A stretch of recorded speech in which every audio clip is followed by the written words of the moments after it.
प्रिय दर्शकों, एक बार फिर डी के मोटिवेशन यूट्यूब चैनल में आप सभी का स्वागत है। मित्रों, आज के इस वीडियो में आपको पता चलेगा कि वह 5 बातें कौन सी है जिसे यदि कोई भी मनुष्य या स्त्री जान लेती है तो वह कभी गरीब नहीं रहती, उसे हर मुसीबत से छुटकारा मिल जाता है। मित्रों चलो, आज हम आपको एक बूढ़े गिद्ध की कथा के माध्यम से आप सभी को बताते हैं। प्राचीन काल की बात है मित्रों, आज से लगभग हजारों वर्ष पहले जब भगवान श्री कृष्ण जी अपने द्वारिका नगरी में अपने सोने के सिंहासन पर विराजमान थे, साथ में जगत जननी करुणामयी श्री राधा रानी जी भगवान श्री कृष्ण के समीप खड़ी थी। अब भगवान श्री कृष्ण जी के पास देवर्षि नारद जी अदृश्य अवस्था में आ पहुंचते हैं। उतनी समय भगवान श्री कृष्ण माता राधा रानी जी से बातें कर रहे थे। माता राधा रानी जी कह रही थीं कि हे प्रीतम, मैं आपसे ज्ञान की 5 बातें जानना चाहती हूँ जो मेरे अंतर मन को प्रभावित कर दे, जिससे हमको एक सीख मिले। तब भगवान श्री कृष्ण माता राधा रानी जी को एक कथा सुनाते हैं और कहते हैं कि हे राधे, मैं तुम्हारे इस प्रश्न का उत्तर तुमको एक कथा के माध्यम से देता हूं। यह कथा बहुत ही मार्मिक है, तुम इस कथा को पूरा ध्यान से सुनना। मित्रों, अब देवर्षि नारद जी अदृश्य अवस्था में भगवान श्री कृष्ण और राधा रानी की बातें सुन रहे थे। भगवान श्री कृष्ण और राधा रानी जी को उनके आने का तनिक भी आभास नहीं हुआ था। अब भगवान श्री कृष्ण ने कथा को सुनाना आरंभ किया और कहा कि हे राधे, मैं तुमको आज एक कथा के माध्यम से 5 बातें बताने वाला हूं। तुम इस कथा को पूरा ध्यान से सुनना। इसको जो भी मनुष्य सुन और जान लेता है उसे हमेशा के लिए गरीबी से मुक्ति मिल जाती है और वह कभी किसी से भी धोखा नहीं खाता है। इसलिए हे राधे, मैं चाहता हूं कि तुम इस कथा को पूरा ध्यान से सुनना। आपको इस कथा सुनने से महत्वपूर्ण ज्ञान की प्राप्ति होगी। अब राधा रानी जी कहती हैं कि हे प्रीतम, आप उस कथा को सुनाइए। मैं आपको वचन देती हूँ, मैं आपके द्वारा सुनाई गई कथा को पूरा अवश्य सुनूंगी। तब भगवान श्री कृष्ण जी कथा को सुनाना आरंभ करते हैं और कहते हैं कि हे राधे, प्राचीन समय की बात है। किसी राजा के राज्य में नगर से बाहर एक कसाई रहता था। वहीं उसका बूचड़ खाना था। वह रोजाना जानवरों को काटकर उनका मांस बाजार में बेचा करता था। कसाई के बूचड़ खाने के बाहर एक पेड़ पर एक गिद्ध और गिद्धनी रहती थी। वहां उनका बहुत अच्छे से गुजारा हो रहा था। उन्हें वहां पेट भरने के लिए पर्याप्त मात्रा में भोजन मिल जाया करता था। गिद्ध और गिद्ध की पत्नी कभी वह स्थान छोड़कर कहीं नहीं जाती थी। एक दिन गिद्ध की स्त्री कहती है, हे स्वामी, आज ठंड बहुत अधिक पड़ रही है। रात काटना बड़ा मुश्किल हो रहा है। कोई ऐसी कहानी सुनाओ जिससे हमें कुछ ज्ञान मिले और हमारी रात आराम से कट जाए। अपनी पत्नी की ऐसी बात सुनकर गिद्ध कहता है, हे प्रिय, आज मैं तुम्हें आंखों देखी एक ऐसी कहानी सुनाऊंगा जो बहुत ही ज्ञानवर्धक और बहुत ही प्रेरणादायक है। इस कहानी में बताई गई 5 बातों को अगर मनुष्य अपने जीवन में धारण कर लेता है तो निश्चित मानिए वो कभी संकट में नहीं पड़ेगा, और यदि कभी संकट में पड़ भी जाएगा तो संकट से अतिशीघ्र निकल भी जाएगा। यह कहानी बड़ी ही रोचक और जीवन में हमें बहुत ज्ञानवर्धक सीख देने वाली है। जरा ध्यान देकर सुनना। गिद्ध कहता है, हे गिद्धनी, यह उस समय की बात है जब मेरा तुमसे विवाह नहीं हुआ था। इस पेड़ पर मैं अकेला ही रहता था और मेरे कुछ और साथी गण रहते थे। तब यह कहानी मैंने यहाँ के राजा के मुंह से सुनी थी और अपनी आंखों से देखी भी थी। वही कहानी मैं तुम्हें सुनाता हूं। मनुष्य की किस्मत कैसे बदलती है, यह तुम्हें इस कहानी से जानने को मिल जाएगा। अब गिद्ध कहानी को सुनाना आरंभ करता है और कहता कि किसी नगर में एक उत्तम नाम का एक व्यक्ति रहता था। एक दिन कुछ काम के सिलसिले में उसका उसके पिता से झगड़ा हो जाता है। अब उत्तम के पिता ने उसे 4 सोने की असरफी दी और कहा कि जाओ, घर में सारे दिन पड़े रहते हो, यह असरफियां ले जाओ और बाहर जाकर कुछ व्यापार करके धन कमा कर लाना। उत्तम ने भी असरफियां अपने पिता से ले ली और शाम के समय व्यापार करने के लिए प्रदेश को रवाना हो गया। उत्तम जाते जाते सोचता जा रहा था कि इन 4 असरफियों से वह कोई छोटा मोटा व्यापार कर लेगा और खूब सारा धन कमाकर वह अपने पिता को दिखाएगा। यही उम्मीद लेकर वह चलता चला जा रहा था। रास्ते में उसकी भेंट एक साधु से होती है। साधु भी अपनी गंतव्य की ओर जा रहे थे। उत्तम ने सोचा कि क्यों ना साधु से कुछ परिचय किया जाए। बातचीत करते हुए जब चलेंगे तो हमारा सफर आराम से कट जाएगा। यही सोचकर उत्तम साधु बाबा के पास जाता है और उन्हें प्रणाम करता है। साधु बाबा ने उसे आशीर्वाद दिया और पूछा, बेटे तुम कहाँ जा रहे हो? उत्तम ने कहा, साधु महाराज, मेरे पिता ने मुझे घर से निकाल दिया है। अब कहीं परदेश में जाकर कोई छोटा मोटा व्यापार करूंगा और अपने पिता को एक बड़ा आदमी बनकर दिखाऊंगा। मेरे पिता ने मुझे 4 सोने की अशर्फियां दी हैं मित्रों। इस प्रकार बातचीत करते हुए साधु और उत्तम दोनों आगे के लिए चल देते हैं। चलते चलते रास्ते में उत्तम ने साधु से कहा, बाबा आप तो परम ज्ञानी हैं, कोई ऐसी कहानी सुनाओ जिससे हमारा ये सफर आसान हो जाए और मुझे कुछ सीखने को भी मिल जाए, जिससे परदेश में मेरे लिए आसानी हो जाएगी।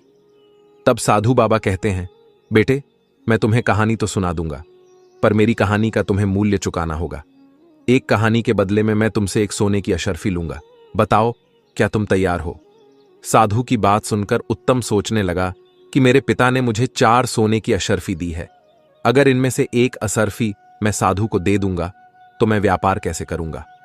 अब उत्तम ने फिर सोचा कि साधु बड़ा बुद्धिमान मालूम पड़ता है और लोग कहते हैं कि विद्या मित्रम प्रवासे स्त्री मित्रम गृहे सूचा वदत औषध मित्रम धर्मो।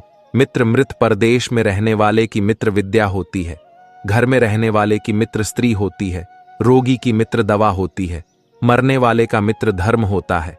और कहा भी गया है कि विद्वान के लिए कोई जगह परदेश नहीं होती, मेहनत करने वाले के लिए कोई काम कठिन नहीं होता, साहसी के लिए कोई लक्ष्य दूर नहीं होता, मीठा बोलने वाले के लिए कोई पराया नहीं होता। अगर आपके पास बुद्धि और विद्या है तो आप परदेश में कहीं भी सुखपूर्वक अपना जीवन बिता सकते हैं। यही सोचकर उत्तम ने एक मुद्रा साधु को दे दी और कहा, महाराज आप मुझे कहानी सुनाओ, मैं आपकी कहानी का मूल चुकाने के लिए तैयार हूं। अब वह गिद्ध अपनी पत्नी से बोला, हे प्रिय। चलते चलते साधु ने उस युवक उत्तम को कुछ उपदेश देना शुरू किया। साधु कहने लगा, पुत्र तुम्हें मैं जो बात बताने जा रहा हूं, अगर तुमने इस बात पर अमल कर लिया तो यह तुम्हारे बहुत काम आने वाली है। सुनो, तुम परदेश में व्यापार करने जा रहे हो तो तुम मेरी एक का बात ध्यान रखना। यदि परदेश में तुम्हें कोई ठीक ठाक व्यापार ना मिले तो तुम खाली मत बैठना, जो भी जैसा भी काम मिले वह काम पकड़ लेना। यह प्रदेश में रहने वाले के लिए सबसे पहला और अनमोल मूल मंत्र है। खाली बैठने से परदेश में अपनी जेब से ही धन खर्च होता है। इससे बेहतर यही होगा, भले ही थोड़े पैसे मिले पर हमें कुछ काम करके अपना खर्च चलाना चाहिए। इससे तुम्हें काम का अनुभव भी होगा और आपका समय भी ठीक से कट जाएगा। उत्तम ने कहा, ठीक है बाबा, मैं तुम्हारे इस उपदेश पर जरूर अमल करूंगा। अब आप कहानी सुनाइए। तब महात्मा जी बोले, अरे बेटे कहानी तो खत्म हो गई, अभी मैंने आपको यह कहानी ही सुनाई थी। उत्तम कहने लगा, साधु बाबा यह कैसी कहानी थी जो जरा सी देर में खत्म हो गई? यह तो आपने मुझे उपदेश दिया है, आपने तो मुझे कोई कहानी नहीं सुनाई। आप मुझे कोई कहानी सुनाओ ना। तब साधु ने कहा, अगर तुम दूसरी कहानी सुनना चाहते हो तो तुम्हें एक मुद्रा और देनी पड़ेगी, तब मैं तुम्हें दूसरी कहानी सुनाऊंगा। मित्रों, उत्तम ने कुछ सोच विचार करने के बाद एक मुद्रा साधु के हाथ पर रख दी और कहा, बाबा अब मुझे कहानी सुनाइए। तब साधु महाराज ने कहा, ठीक है, अब मैं तुम्हें दूसरी कहानी सुनाता हूं, और हां इसे तुम ध्यान देकर सुनना। अब साधु कहता है, बेटा परदेश में रहकर किसी दूसरे की वस्तु पर छल कपट या प्रपंच से अपना अधिकार मत करना। दूसरे की वस्तु को हमेशा मिट्टी के समान समझकर चलना, कभी किसी चीज पर नीयत खराब मत करना। उत्तम ने कहा, ठीक है बाबा, मैं ऐसा ही करूंगा। अब आगे मुझे कहानी सुनाइए। तब साधु कहने लगा, बेटा कहानी तो खत्म हो गई, यह इतनी ही कहानी थी। उत्तम ने कहा, अरे यह क्या, यह तो आपने सिर्फ मुझे उपदेश दिया है, बस इतने से उपदेश के आपने मुझसे एक सोने की मुद्रा ले ली। तब साधु ने कहा, बेटे ज्ञान की कोई कीमत नहीं होती, ज्ञान तो अनमोल होता है। ज्ञान की कीमत तब पता चलती है जब मनुष्य विपत्ति में पड़ता है और वही ज्ञान उसे विपत्ति से उबार ले जाता है। उत्तम ने कहा, ठीक है बाबा, उपदेश ही सही, मैं तुम्हें एक और स्वर्ण मुद्रा देता हूं, आप मुझे एक उपदेश और दीजिए। इतना कहकर उत्तम ने एक स्वर्ण मुद्रा साधु के हाथ पर रख दी। साधु ने तीसरी बात उत्तम को बताई कि बेटा जीवन में कभी किसी का गुप्त भेद पता चल जाए तो उस भेद को कभी तीसरे से मत कहना। यह सबसे अनमोल सीख है। साधु के तीसरे उपदेश को भी उत्तम ने अपनी गांठ में बांध लिया।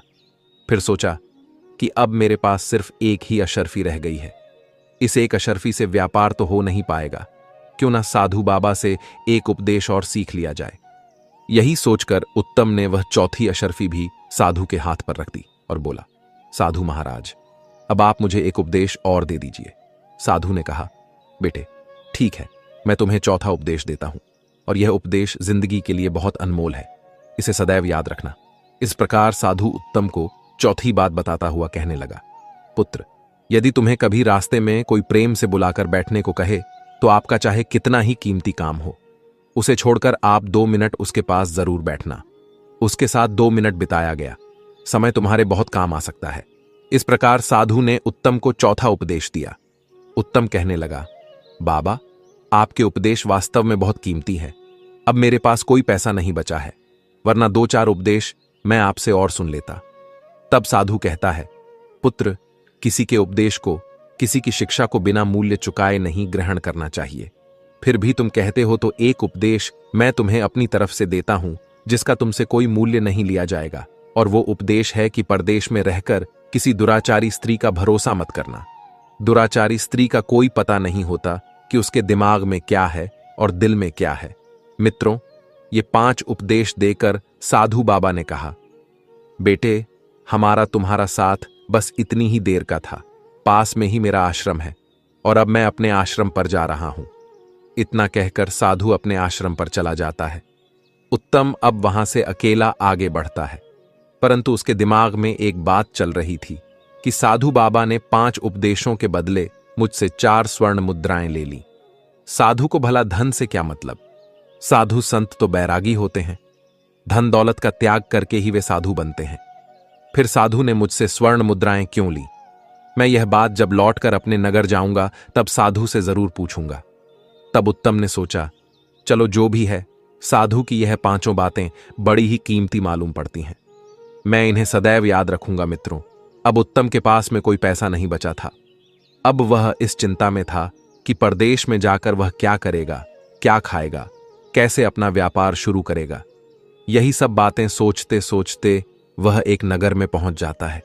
नगर में पहुंचकर वो किसी नौकरी की तलाश करने लगता है, क्योंकि धन तो उसके पास में था नहीं। अब उत्तम ने सोचा कि चलो कोई नौकरी ही कर लेते हैं, क्योंकि साधु बाबा ने भी कहा है कि परदेश में खाली नहीं बैठना चाहिए। छोटा मोटा जो भी काम मिल जाए उसे ही करना चाहिए। नौकरी की तलाश में उत्तम इधर उधर लोगों से पूछता फिर रहा था। तभी उसकी भेंट एक राजा के नौकर से होती है, जो राजा के अस्तबल का नौकर था। उसका नाम था शिवदेव। शिवदेव राजा के यहां रहकर उनके घोड़ों की देखभाल करता था। तब उसने देखा कि एक आदमी जो कि उत्तम था, वह नौकरी की तलाश में घूम रहा है। तो शिवदेव ने उसे अपने पास बुलाया और कहा, भाई, तुम्हें काम की तलाश है और मुझे राजा छुट्टी नहीं दे रहा है। घर पर मेरी मां बहुत बीमार है। काफी दिनों से मैं अपनी मां को देखने नहीं जा पा रहा हूं। राजा ने मुझसे कहा है कि तुम एक शर्त पर घर जा सकते हो। अगर तुम अपनी जगह किसी और को काम पर लगा दो, तुम अपने घर चले जाओ। शिवदेव ने उत्तम से कहा, एक काम करो भैया, मेरी जगह पर 1 माह के लिए तुम काम कर लो। जो भी वेतन मिलेगा वह वेतन तुम रख लेना। जब मैं अपनी मां को देखकर लौट आऊंगा तब तुम कोई और काम तलाश कर लेना। शिवदेव की बात सुनकर उत्तम ने सोचा कि इधर उधर घूमकर समय नष्ट करने से अच्छा है कि 1 माह तक मैं इसकी जगह पर ही काम कर लूं। उसके बाद मेरे पास भी कुछ पैसे हो जाएंगे। मैं शहर में नया आया हूं, 1 महीने में मैं यहां के लोगों को समझ भी लूंगा। यही सोचकर उत्तम शिवदेव की जगह काम करने के लिए तैयार हो जाता है। शिवदेव उत्तम को लेकर राजमहल में जाता है। वहां के राजा विश्वदत्त बड़े ही बुद्धिमान और प्रतापी राजा थे। उनकी एक बेटी थी, उसका नाम चंद्रप्रभा था।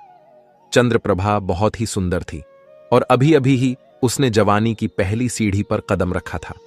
राजा अपनी पुत्री से बहुत प्यार करता था, क्योंकि चंद्रप्रभा उनकी इकलौती पुत्री थी। मित्रों, राजा को घोड़ा पालने का और घोड़सवारी करने का बड़ा ही शौक था। एक से बढ़कर एक अच्छी नस्ल वाले उसके यहां हजारों घोड़े पले हुए थे।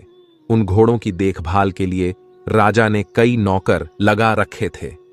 उन्हीं में से एक शिवदेव था। प्रत्येक नौकर के हिस्से में 2-2 घोड़े थे। उन्हें खिलाने पिलाने के लिए राजा उन्हें बराबर राशन और दाना घास देता था। इधर मित्रों, उत्तम को लेकर शिवदेव राजा के पास पहुंचता है और हाथ जोड़कर राजा से कहता है, महाराज, मैं कुछ दिनों के लिए अपनी बीमार मां को देखने के लिए गांव जा रहा हूं। जब तक मैं लौटकर नहीं आता तब तक मेरे स्थान पर यह व्यक्ति काम करेगा। इसका नाम उत्तम है और यह बड़ा मेहनती है, साथ ही यह बड़ा ही ईमानदार व्यक्ति है। हे राजन, मेरी मां बहुत बीमार है, मुझे आपकी आज्ञा चाहिए। राजा ने कहा, शिवदेव, इसमें आज्ञा की क्या बात है? यदि यह व्यक्ति तुम्हारे भरोसेमंद है तो इसे जाकर अपना काम समझा दो और जाओ, जाकर अपनी मां को देख आओ। लेकिन ध्यान रहे, हमारे घोड़े की देखरेख में जरा भी लापरवाही नहीं चलेगी। अगर हमारी घोड़ों की देखरेख में जरा भी लापरवाही हुई तो उसके लिए हम इसे नहीं, तुम्हें दंड देंगे। शिवदेव ने कहा, ठीक है महाराज, आपको शिकायत का अवसर नहीं मिलेगा, मैं इसे सारा काम अच्छे से समझा दूंगा। इस प्रकार राजा की आज्ञा लेकर शिवदेव उत्तम को लेकर घोड़ों के अस्तबल में जाता है। वहां जाकर उत्तम ने देखा तो वहां पर हजारों घोड़े बंधे थे। शिवदेव ने उत्तम से कहा, देखो उत्तम, मेरे हिस्से में राजा ने 10 घोड़े दिए हैं। तुम्हें 10 घोड़ों की देखभाल करनी है, इनको दाना खिलाना है और इनकी मालिश करनी है। उत्तम ने कहा, ठीक है मित्र, मैं यह काम बड़ी ईमानदारी और पूरी निष्ठा के साथ करूंगा, तुम इसकी चिंता मत करो। उसके बाद शिवदेव उत्तम को अपना कमरा दिखाता है और कहता है कि आज से तुम इसी कमरे में रहोगे। इस शिवदेव उत्तम को जिम्मेदारी सौंपकर अपने नगर के लिए चला जाता है। इधर घोड़ों की देखभाल के लिए उत्तम अपने काम में लग जाता है। वह रोज घोड़ों की मालिश करता था, उन्हें नहला धुलाता था, उसके बाद उन्हें दाना खिलाता था। मित्रों, राजा के यहां से प्रत्येक नौकर के लिए घोड़ों को खिलाने के लिए 20 किलो चना दिए जाते थे। उत्तम ने उन चनों को एक पोटली में बांधा और अपने अस्तबल में जाकर पानी में भिगोकर उन्हें कूट पीस कर घोड़ों को खाने को डाल दिया। जब उसे अपने काम से छुट्टी मिलती थी तब उसने सोचा कि क्यों ना बाकी नौकरों के साथ बैठकर कुछ बातचीत कर ली जाए। यही सोचकर उत्तम उन नौकरों के पास जाकर बैठ जाता है जो नौकर राजा के अन्य घोड़ों की देखभाल करते थे। उसने देखा कि सारे नौकर इकट्ठे होकर एक कमरे में बैठकर शराब पी रहे थे और उनके घोड़े अभी भी भूखे बंधे थे। तब उत्तम कहने लगा, अरे भाई, तुमने अभी तक अपने घोड़ों को दाना घास नहीं डाला और तुम शराब पीने में लगे हो। उन सभी नौकरों ने कहा, अरे भाई, बिना अपना काम खत्म किए हम कभी नशा पानी नहीं करते हैं। हम सब अपने अपने घोड़ों को खुराक डाल चुके हैं, उसके बाद ही यहां बैठकर शराब पीने आए हैं। उत्तम ने देखा कि राजा के यहां से घोड़ों के लिए जो चने मिले थे वह अभी भी उन नौकरों के पास में रखे थे। उत्तम ने कहा, अरे भाई, क्यों झूठ बोल रहे हो? आपके पास अभी भी बहुत सारे चने कूटने के लिए पड़े हैं और तुम कह रहे हो कि हमने अपने घोड़ों को दाना घास डाल दिया है। तब उन नौकरों में से एक ने जवाब दिया, भैया, हमारे पास जो चने रखे हैं ये चने घोड़ों को खिलाने के लिए नहीं है, इनको तो हम बाजार में बेचकर अपनी शराब का इंतजाम करते हैं। उत्तम ने पूछा, फिर घोड़ों को क्या खिलाते हो? तब उन नौकरों ने जवाब दिया, राजा हमें 20 किलो चना देता है, हम 5 किलो चना घोड़ों को खिला देते हैं और बाकी के चने बेचकर अपना नाश्ते पानी का इंतजाम करते हैं। नौकरों का यह बर्ताव उत्तम को अच्छा नहीं लगा। वह सोचने लगा, यह तो राजा के साथ और इन निर्दोष जानवरों के साथ धोखा है। तब उत्तम ने कहा, तुम सब अपना पेट भरने के लिए, नशा करने के लिए इन घोड़ों को भूखा रखते हो। वे सब नौकर कहने लगे, देखो भाई, पेट भरने के लिए यह सब करना पड़ता है। राजा से मिलने वाले वेतन से हमारा ठीक से गुजारा नहीं हो पाता है, और हां, फिर भी धन से किसका पेट भरा है। तुम भी ऐसा किया करो, तुम्हें कौन रोकता है? तुम्हें तो शिवदेव ने यहां रखा है, इसलिए हमने यह बात तुम्हें बता दी। तुम यह बात किसी और से मत कहना, वरना तुम्हारे साथ अच्छा नहीं होगा। मित्रों, उत्तम उन सब की बातें सुनकर चुपचाप अपने कमरे में लौट आता है, क्योंकि वह कई सारे थे और उत्तम बेचारा अकेला, ऊपर से उन सब ने शराब पी रखी थी। वह अपने कमरे में पहुंचकर सोचने लगा कि वे लोग ठीक कहते हैं, कल से मैं भी ऐसा ही करूंगा। बेईमानी करके मैं भी खूब सारा पैसा इकट्ठा कर लूंगा। मुझे यहां सिर्फ 1 महीना ही तो रहना है। शिवदेव के आते ही वह मुझसे यह काम छीन लेगा। तब तक मैं कुछ पैसे कमा लूं, उसके बाद मैं कोई व्यापार कर लूंगा। मित्रों, वह गिद्ध अपनी पत्नी को आगे कहानी सुनाते हुए कहता है कि हे प्रिय, अपनी चारपाई पर लेटा लेटा उत्तम ऐसा सोच रहा था तभी उसे साधु की दूसरी बात याद आ जाती है कि किसी दूसरे के धन पर छल प्रपंच और कपट से अपना अधिकार नहीं करना चाहिए। दूसरे का धन, दूसरे की वस्तु मिट्टी के समान समझनी चाहिए। उसके ऊपर कभी अपनी नीयत खराब नहीं करना चाहिए। यह बात याद आते ही उत्तम के विचार बदल जाते हैं। वह सोचने लगा कि मैं भूखा रह लूंगा, लेकिन यह पाप का धन कभी नहीं खाऊंगा। मित्रों, उसी दिन से उत्तम बड़ी ईमानदारी के साथ अपने घोड़ों की देखभाल करते हुए हर समय उनकी देखभाल करता था। 1 महीने के अंदर उत्तम के 10 घोड़े एकदम हष्ट-पुष्ट और खूब तंदुरुस्त दिखने लगे और बाकी के नौकर दाने की चोरी करते थे, घोड़ों को कम खिलाते थे, इसीलिए उनके घोड़े कमजोर होते चले गए। एक दिन दरबार में राजा ने अपने मंत्री से कहा, मंत्री जी, बहुत दिन हो गए हैं, मैंने अपने घोड़ों की दौड़ नहीं देखी है। आप नौकरों को सूचित कर दो कि वे सब अपने घोड़ों को लेकर मैदान में आ जाएं। कल मैं घोड़ों की दौड़ की प्रतियोगिता रखूंगा। राजा ने जैसे कहा था, मंत्री ने वैसा ही नौकरों को आदेश दे दिया। अस्तबल के सभी नौकर घोड़ों को अच्छी तरह से नहला धुलाकर खूब सजाकर अपने अपने घोड़ों को लेकर खाली मैदान में पहुंच गए।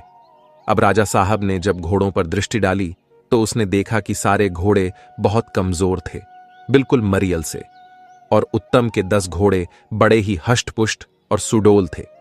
वे दौड़ने के लिए फुरफुरा रहे थे। यह देखकर राजा को क्रोध आ जाता है। उन्होंने अपने मंत्री से कहा कि मंत्री जी, हमारे सारे घोड़े बड़े ही स्वस्थ थे, लेकिन मैं मात्र 10 घोड़ों को ही स्वस्थ देख रहा हूं। बाकी के सब घोड़े बहुत कमजोर हो गए हैं। ये इतने कमजोर कैसे हो गए? क्या नौकर इन्हें खिलाते पिलाते नहीं है? क्या मुझे तो ऐसा लगता है कि नौकरों ने इन्हें खिलाने पिलाने में लापरवाही की है। तब राजा ने उत्तम के पास पहुंचकर उत्तम के घोड़े देखे। घोड़े एकदम स्वस्थ और फुर्तीले थे। उन घोड़ों को देखकर राजा बड़ा प्रसन्न होता है।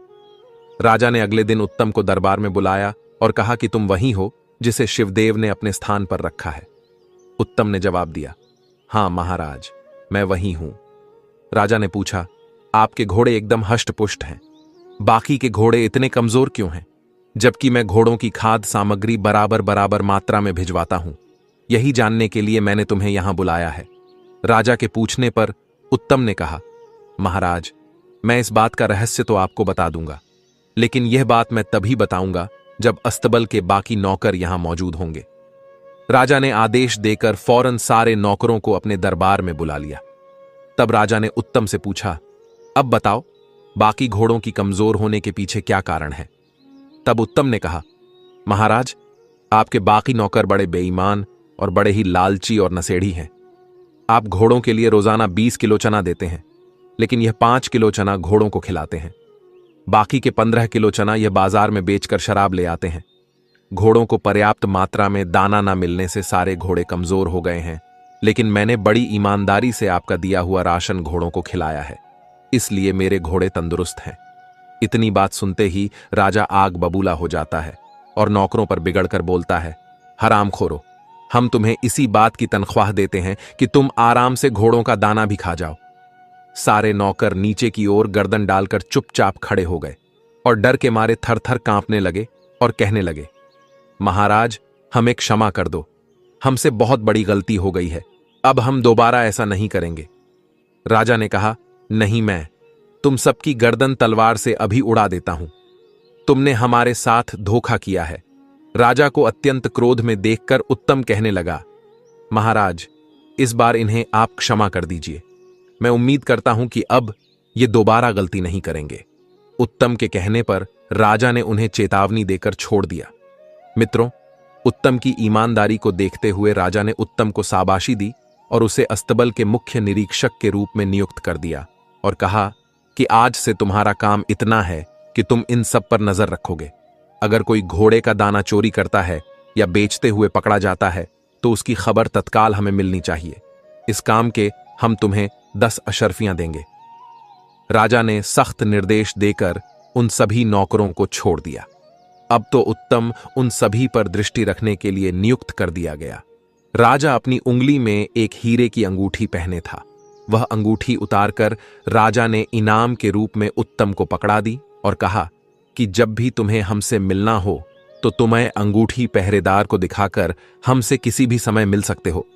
अस्तबल में पहुंचकर उत्तम ने सभी नौकरों को समझाया कि देखो, इस बार तो मैंने तुम्हें बचा लिया है। अगर दोबारा तुम्हारी गलती पकड़ी गई तो राजा साहब तुम्हें जिंदगी भर के लिए जेल में डाल देंगे, इसलिए ईमानदारी से अपना काम कीजिए। मित्रों, उसी दिन से सारे नौकर ईमानदारी से घोड़ों को खिलाने पिलाने लगते हैं और धीरे धीरे सभी घोड़े हष्टपुष्ट हो गए। फिर उन्होंने कभी भी बेईमानी नहीं की। इधर 1 माह का समय बीत चुका था। उधर शिवदेव जब अपनी मां से मिलकर अपनी नौकरी पर लौटता है तो वह जैसे ही शिवदेव घोड़ों के अस्तबल में पहुंचता है तो सारे नौकरों ने उसे घेर कर उत्तम की करतूत शिवदेव को बताई कि हमारी चोरी उत्तम ने राजा को पकड़ा दी और राजा ने उसे अस्तबल का मुख्य निरीक्षक बना दिया है। शिवदेव ने कहा, तुम लोग चिंता ना करो, मैं वापस आ गया हूं, अब तो उसे यहां से जाना ही पड़ेगा। तभी सभी नौकरों ने कहा, नहीं भाई, वो यहां से नहीं जाएगा, क्योंकि राजा ने उसे हम सबकी देखभाल करने के लिए नौकरी पर रख लिया है। मित्रों, उसके बाद में शिवदेव उत्तम के पास जाता है और उत्तम उस समय कमरे में लेटा हुआ था। शिवदेव को देखकर उत्तम एकदम खुश हो जाता है और कहता है, मित्र तुम आ गए, तुम्हें देखकर मुझे बड़ी खुशी हुई। शिवदेव उत्तम के पास में बैठ जाता है। उसके बाद उत्तम वहां जो घटना घटी थी उसके बारे में शिवदेव को बताता है। शिवदेव कहने लगता, तुमसे पहले मुझे इस बात का पता लग चुका है। उसके बाद दोनों साथ साथ बैठकर भोजन करते हैं और भोजन करने के बाद अपने अपने बिस्तर पर लेट जाते हैं। शिवदेव मन ही मन उत्तम से बहुत जल रहा था, क्योंकि राजा ने उसे उससे भी बड़े पद पर नौकरी दे दी थी और उसने नौकरों की चोरी राजा को पकड़ाई थी। इसलिए शिवदेव उससे जलने लगा था। क्योंकि मित्रों, आपको बता दें कि शिवदेव भी चोरी करता था और उसे उत्तम का यह बर्ताव बिल्कुल पसंद नहीं आया। शिवदेव उत्तम को नीचा दिखाना चाहता था, उससे बदला लेना चाहता था। शिवदेव अपने कमरे में लेट जाता है और उत्तम अपने कमरे में चला जाता है, क्योंकि राजा ने उसे एक अलग कमरा दे रखा था। उस दिन आकाश में बादल छाए हुए थे, हल्की हल्की बारिश हो रही थी, बिजली कड़क रही थी। उधर राजकुमारी चंद्रप्रभा की आंखों में नींद नहीं थी, क्योंकि मित्रों, आपको बता दें, शिवदेव और राजा की पुत्री के बीच में प्रेम प्रसंग चल रहा था। राजकुमारी शिवदेव से मिलने आया करती थीं। आज राजकुमारी को पता चल गया था कि शिवदेव अपने नगर से लौट आया है। उसने सोचा कि उत्तम तो अब चला ही गया होगा। राजकुमारी रात में अपने महल से बाहर टहल रही थी। वह काम की पीड़ा से जल रही थी। उसकी बेचैनी बढ़ती जा रही थी। वह अपने प्रेमी शिवदेव से मिलने के लिए उसके कमरे में जाती है। सहयोग से उसी समय उत्तम किसी काम से उधर ही घूमने आता है। अचानक जैसे ही उत्तम शिवदेव के कमरे के पास पहुंचता है, उसे शिवदेव के कमरे से किसी स्त्री की आवाज सुनाई देती है। उत्तम ने कमरे के अंदर झांक कर देखा तो शिवदेव के साथ राजकुमारी चंद्रप्रभा को देखकर उसकी आंखें फटी की फटी रह गईं। उत्तम यह सब देखकर चुपचाप अपने कमरे की ओर चला जाता है। उधर शिवदेव ने राजकुमारी से कहा कि हे प्रिय, इस समय उत्तम हमारी राह का सबसे बड़ा कांटा है। कुछ भी करके तुम उत्तम को मरवा दो तो हम निश्चिंत हो जाएंगे। राजकुमारी ने कहा, प्राणनाथ, यह कितनी बड़ी बात है, तुम चिंता क्यों करते हो? मैं पिताजी से कहकर इसे मृत्यु दंड दिलवा दूंगी। उत्तम पहले ही अपने कमरे में जा चुका था। उधर उत्तम सोच रहा था कि शिवदेव राजा की आंखों में धूल झोंककर उनकी बेटी से प्रेम कर रहा है। यह तो राजा के साथ धोखा है। मुझे यह खबर महाराज को देनी चाहिए। उत्तम यही सोचकर राजा को संदेश देने के लिए राजमहल की ओर चलने लगता है। तभी उसे साधु महाराज की वो तीसरी बात याद आ जाती है। साधु ने कहा था कि अगर किसी का गुप्त भेद पता चल जाए तो उसे किसी तीसरे से नहीं कहना चाहिए, वरना खुद मुसीबत में पड़ सकते हो। यही बात सोचकर उत्तम के कदम थम जाते हैं। वह सोचने लगा कि अगर यह बात मैंने राजा को बताई तो हो सकता है कि राजा साहब मेरी बात का विश्वास ना करें और कहेंगे कि तू मेरी बेटी को झूठ बदनाम कर रहा है। उल्टा मैं ही राजा के क्रोध का भोजन बन जाऊंगा। यही सोचकर उत्तम अपने कमरे में लौट आता है और चुपचाप अपनी चारपाई पर लेट जाता है। उधर राजकुमारी चंद्रप्रभा अपने कमरे में चली जाती है और अपने कमरे में पहुंचकर उसने अंदर से दरवाजा बंद कर लिया और जोर जोर से रोने चिल्लाने लगी। बचाओ बचाओ की चीख पुकार मचाने लगी। राजकुमारी का शोर सुनकर राजकुमारी के नौकर चाकर दास दासिया सभी जाग जाते हैं। आनन फानन में राजा को खबर दी गई। दौड़ते हुए राजा साहब भी अपनी पुत्री के कमरे में जाते हैं और अपनी पुत्री से पूछते हैं, बेटी क्या हुआ, तुम क्यों रो रही हो मित्रों? शिवदेव के कहने पर राजकुमारी चंद्रप्रभा ने त्रिया चरित्र रच दिया था। वह एकदम से कहने लगी, पिताजी, आपने जिस नौकर को नौकरी पर रखा है, तुम्हारे इस नौकर ने मेरे साथ जबरदस्ती की है। वो रात में मेरे कमरे में आया था और मेरी इज्जत लूटने का प्रयास करता रहा। जब मैं चीखी चिल्लाई तब खिड़की से कूद कर भाग गया। तुम्हारे द्वारा दी गई अंगूठी का उसने नाजायज फायदा उठाया है। अंग रक्षकों को वो अंगूठी दिखाकर महल के अंदर घुस गया होगा। बेटी के मुख से यह बात सुनकर राजा एकदम आग बबूला हो जाता है और कहने लगा, पुत्री तुम चिंता मत करो। उस दुष्ट की इतनी हिम्मत कि वो हमारे महल में घुस आया और मेरी ही पुत्री पर ऐसी नियत रखा। पुत्री तुम चिंता मत करो, मैं अभी उसे बुलाकर उसकी खबर लेता हूं। राजकुमारी ने कहा, पिताजी, उसकी खबर लेने से कोई फायदा नहीं है। उसकी गुस्ताखी के लिए उसे जब तक मृत्यु दंड नहीं दिया जाएगा तब तक मैं अन्न जल ग्रहण नहीं करूंगी। राजा ने कहा, बेटी ऐसा ही होगा, कल मैं उसे मृत्यु दंड दूंगा। राजकुमारी को आश्वासन देकर राजा अपने महल की ओर चला जाता है। इधर राजकुमारी मन ही मन बड़ी प्रसन्न होने लगी। सोचने लगी, वह जी, आज मेरा षड्यंत्र सफल हो गया। अब मेरे और शिवदेव के बीच में कोई बाधा नहीं आएगी। उसके बाद राजकुमारी निश्चिंत होकर अपने बिस्तर पर सो गई। राजा अपने सैन्य कक्ष में जा पहुंचे, परंतु उनकी आंखों से नींद उड़ चुकी थी। वह सोच रहे थे, कल सुबह मैं उत्तम को दरबार में बुलाकर मृत्यु दंड दे दूंगा। परंतु तभी उनके दिमाग में एक दूसरा विचार आता है।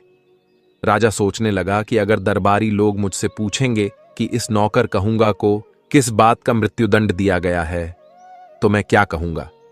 अगर मैं बताऊंगा कि इसने मेरी बेटी की इज्जत लूटने का प्रयास किया है, तो इसमें मेरी ही बदनामी होगी। लोग पीठ पीछे मेरी बुराई करेंगे, मेरी इज्जत उछालेंगे। तब राजा के दिमाग में एक दूसरा उपाय आता है।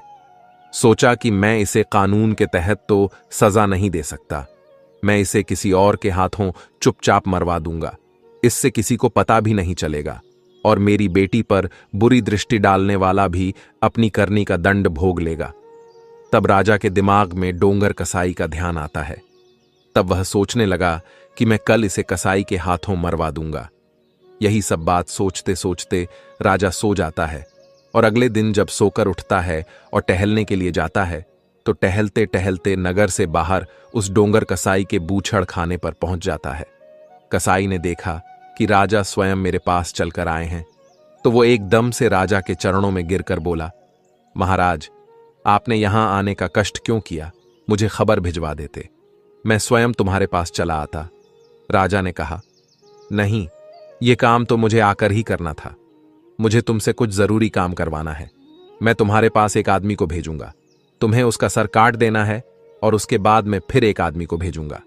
एक कपड़े में बांधकर तुम्हें उसी सर को उस आदमी को दे देना है।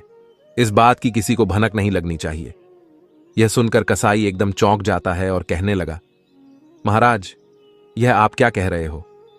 राजा ने कहा, हां, मैं ठीक कह रहा हूं। कुछ देर के बाद तुम्हारे कसाई खाने में एक आदमी को भेज रहा हूं। तुम उसे अपने बूचड़ खाने के अंदर ले जाकर मार देना। इस काम के बदले हम तुम्हें बहुत इनाम देंगे।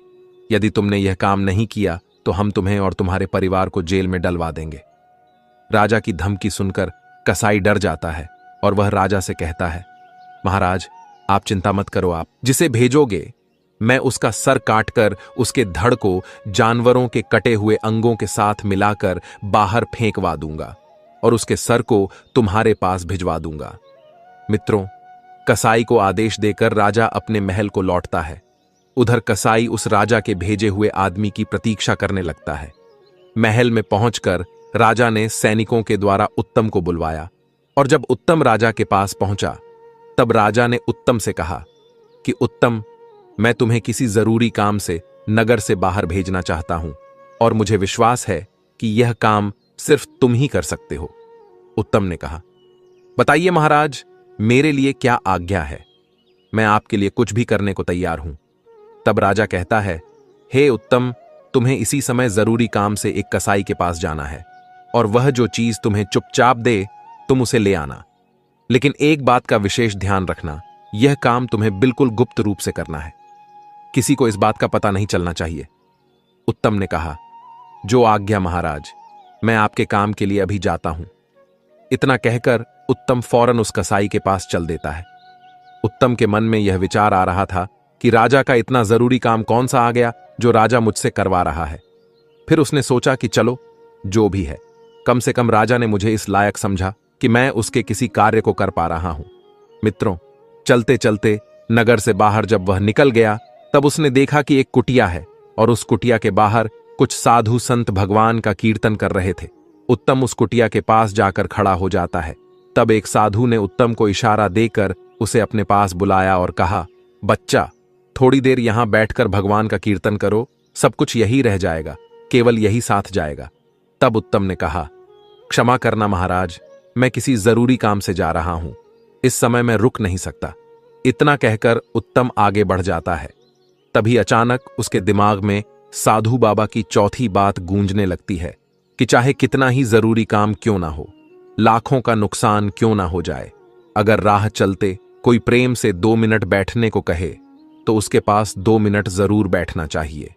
साधु की यह बात मन में आते ही उत्तम उन साधुओं की मंडली में बैठ जाता है और भगवान का भजन कीर्तन करने लगता है। उधर शिवदेव सोचने लगा कि राजा ने सुबह सुबह उत्तम को अपने पास क्यों बुलाया है और वो अभी तक लौटकर क्यों नहीं आया। मित्रों, शिवदेव राजमहल के आसपास टहल रहा था। तभी खिड़की से राजा ने देखा कि शिवदेव महल के बाहर टहल रहा है। तब राजा ने शिवदेव को तुरंत अपने पास बुलवाया और सोचा कि क्यों ना शिवदेव को ही उत्तम का सर लाने के लिए भेज दूं। अभी तक तो कसाई ने उसका सर धड़ से अलग कर दिया होगा। राजा ने तत्काल शिवदेव को आदेश दिया कि तुम इसी छड़ कसाई के बूछड़ खाने पर चले जाओ और कसाई तुम्हें जो चीज भेंट करे उसे चुपचाप लेकर चले आना और लाकर राजकुमारी के कक्ष में रख देना। रास्ते में तुम उस सामान को खोलकर देखने की भूल मत करना। शिवदेव ने कहा, जैसी आपकी आज्ञा महाराज। और इतना कहकर शिवदेव कसाई के पास को चल देता है। मित्रों, अब पहले कसाई के पास उत्तम को जाना था, लेकिन उत्तम तो वहां साधु संतों के साथ कीर्तन करने में मस्त हो गया था। इधर तब तक शिवदेव कसाई के पास पहुंच जाता है और बोला, भाई, मुझे राजा साहब ने भेजा है। उन्होंने बताया कि कोई जरूरी चीज तुम्हारे यहां से ले जानी है। अब वह कसाई समझ गया कि मुझे इसी का सर कलम करना है। कसाई कहने लगा, हां भाई, तुम अंदर चलो, मैं अभी आता हूं। शिवदेव नहीं जानता था कि कसाई ने उसे अंदर जाने के लिए क्यों कहा है। शिवदेव राजा की योजना से बिल्कुल अनजान था। वो चुपचाप अंदर चला जाता है। कसाई ने कहा, सामने अलमारी में राजा ने जो वस्तु मंगाई है वो रखी है, कृपया निकाल लो मित्रों। शिवदेव जैसे ही अलमारी खोलता है वैसे ही कसाई अपना धारदार गढ़ासा अनंगपाल की गर्दन पर चला देता है। अनंगपाल की गर्दन धड़ से कटकर अलग जा गिरी। कसाई ने उसे एक पोटली में बांधा और रख दिया। उसके धड़ को उठाकर गिद्ध चील कौ को खाने के लिए बाहर फेंक दिया। कसाई राजा के दूसरे नौकर के आने का इंतजार करने लगता है। उधर उत्तम साधु संतों के साथ बैठकर भजन कीर्तन करने में मस्त था। जब काफी देर हो गई तब भजन कीर्तन में उसे बहुत आनंद आ रहा था। सभी साधु कीर्तन बंद करके चले जाते हैं। उधर उत्तम भी वहां से चलता है। तब उसे ध्यान आया कि राजा ने कसाई के पास मुझे भेजा था। एकदम कसाई के घर की तरफ उत्तम दौड़ने लगता है। थोड़ी देर में जब वो कसाई के पास पहुंचता है तो कहने लगा कि मैं महाराज के पास से आया हूं, उन्होंने कोई चीज मंगाई है। कसाई बोला, हां भाई, मैं समझ गया। कसाई ने वहीं पोटली उठाकर उत्तम को पकड़ा दी जिसमें शिवदेव का सर बंधा हुआ था। कसाई ने उसे समझाकर भेज दिया कि भाई, इसे खोलकर रास्ते में मत देखना, वरना राजा साहब तुम्हें फांसी पर चढ़ा देंगे। इस तरह से उत्तम शिवदेव का सर लेकर राजा के पास पहुंचता है। राजा और उनकी बेटी उस समय एक ही कक्ष में मौजूद थे। राजा कह रहा था, बेटी, आज उत्तम का काम तमाम हो ही गया। कुछ ही देर में शिवदेव उत्तम का सर लेकर आता होगा। मित्रों, इतने में उत्तम वो पोटली लेकर राजा साहब और राजकुमारी के कमरे में दाखिल होता है। उत्तम को जीवित देखकर वे दोनों अचंभित रह जाते हैं और कहने लगे, अरे तुम यहां कैसे? तब उत्तम ने जवाब दिया, महाराज, कैसी बातें करते हो? आपने ही तो मुझे कुछ विशेष वस्तु को लाने के लिए कसाई के पास भेजा था। कसाई ने जो चीज मुझे दी है वह मैं लेकर सीधा चला आ रहा हूं। मैं तो कहीं 1 मिनट भी नहीं ठहरा हूं। ठहरिए महाराज, मैं अभी खोल कर दिखाता हूं। मित्रों, उत्तम ने जैसे ही पोटली खोली तो उसे देखकर राजकुमारी के साथ साथ उसके कंठ से भी चीख निकल पड़ी। उसने देखा कि शिवदेव का कटा हुआ सर उस पोटली में बंधा था। उत्तम का चेहरा पसीना पसीना हो जाता है। राजा को यह समझते देर नहीं लगी। उत्तम की जगह कसाई ने शिवदेव का सर काट दिया है। जरूर शिवदेव उत्तम से पहले वहां पहुंच गया होगा। कसाई तो दोनों को पहचानता नहीं था कि किसको मारना है और किसको छोड़ना है। तो रोते हुए वो पूछने लगा, महाराज, यह क्या मामला है? आपने शिवदेव को क्यों मरवा दिया? राजा के पास कोई जवाब नहीं था। इतने में राजकुमारी शिवदेव के कटे हुए सर को लेकर जोर जोर से रोने लगती है। कहने लगी, मेरे प्रियतम, मैं नहीं जानती थी कि मेरी चाल तुम्हारे लिए ही उल्टी पड़ जाएगी, वरना मैं ऐसा खेल कभी नहीं खेलती। तुम्हारे कहने से ही मैंने उत्तम पर आरोप लगाया था। तुम्हारी खुशी के लिए ही मैं उसे मारना चाहती थी, लेकिन उत्तम बड़ा ही खुशकिस्मत है, वह फिर भी जीवित बच जाता है। राजकुमारी पागलों की तरह रो रही थी। राजकुमारी के मुख से जब यह बात राजा ने सुनी तो राजा की आंखें फटी की फटी रह गईं। राजा को पता चल गया कि मेरी बेटी ने निर्दोष उत्तम पर दोष लगाया था। राजा एकदम से क्रोध में आकर अपनी तलवार खींच लेता है और अपनी पुत्री से बोला, पुत्री, सच सच बताओ, क्या उत्तम को जान से मरवाना तुम्हारी एक चाल थी? सच सच बताओ, वरना मैं तुम्हारी गर्दन उड़ा दूंगा। मित्रों, डर के मारे राजकुमारी ने सारी बात सच सच अपने पिता को बता दी। यह सुनकर राजा सर को पकड़कर बैठ गया। राजा की आंखों के सामने अंधेरा छाने लगा और वह कहने लगा, यह मैं क्या करने जा रहा था? मैं एक निर्दोष व्यक्ति को अपनी दुराचारी बेटी के कहने पर जान से मारने वाला था। भगवान, तुमने मुझे बचा लिया, मुझे माफ करना।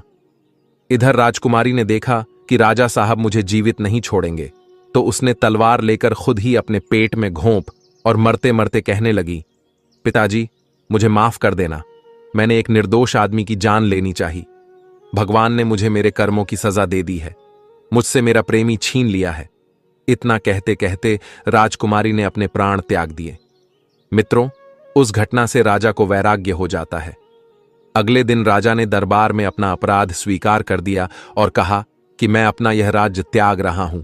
मैं आपका राजा कहलाने के योग्य नहीं हूं, इसलिए मैं अपने स्थान पर अपने नौकर उत्तम को यहां का राजा नियुक्त करता हूं।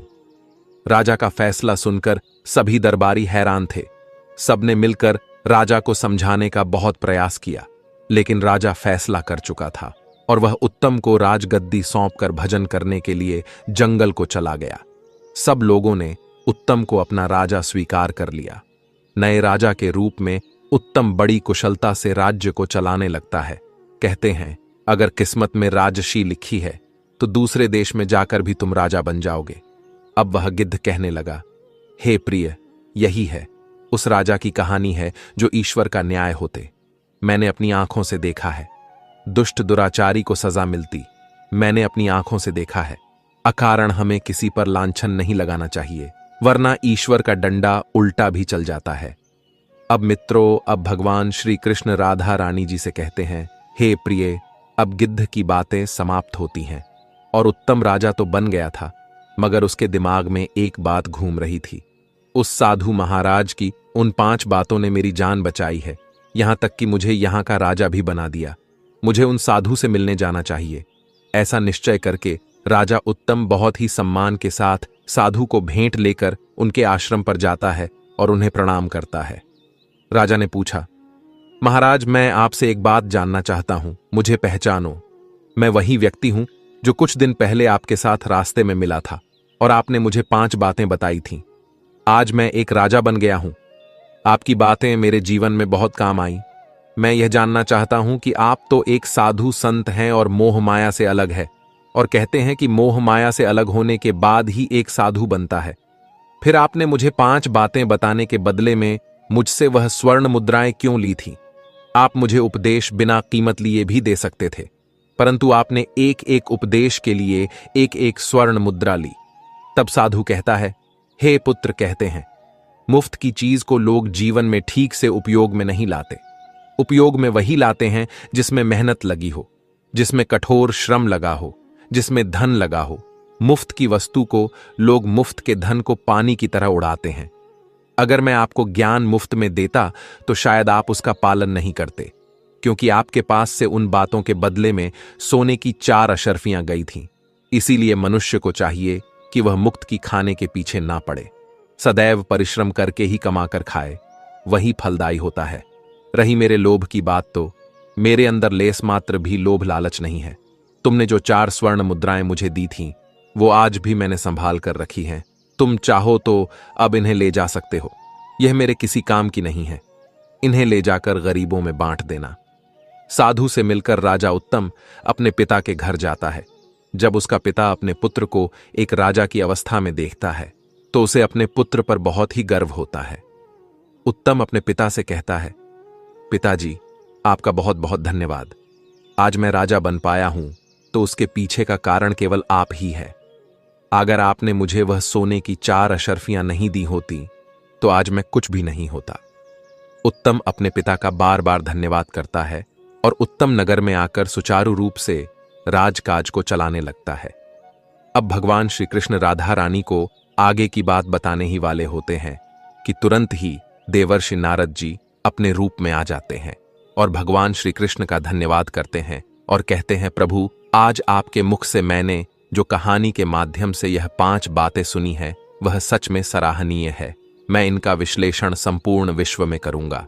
तब भगवान श्री कृष्ण कहते हैं, देवर्षि नारद जी, मुझसे कुछ छिपा नहीं है। मैंने आपको यहां आया हुआ देख लिए था, तभी मैंने राधा को ये ज्ञान की बातें बताई हैं। हे देवर्षि नारद जी, मैं अब आपको 5 बातें बताने जा रहा हूं।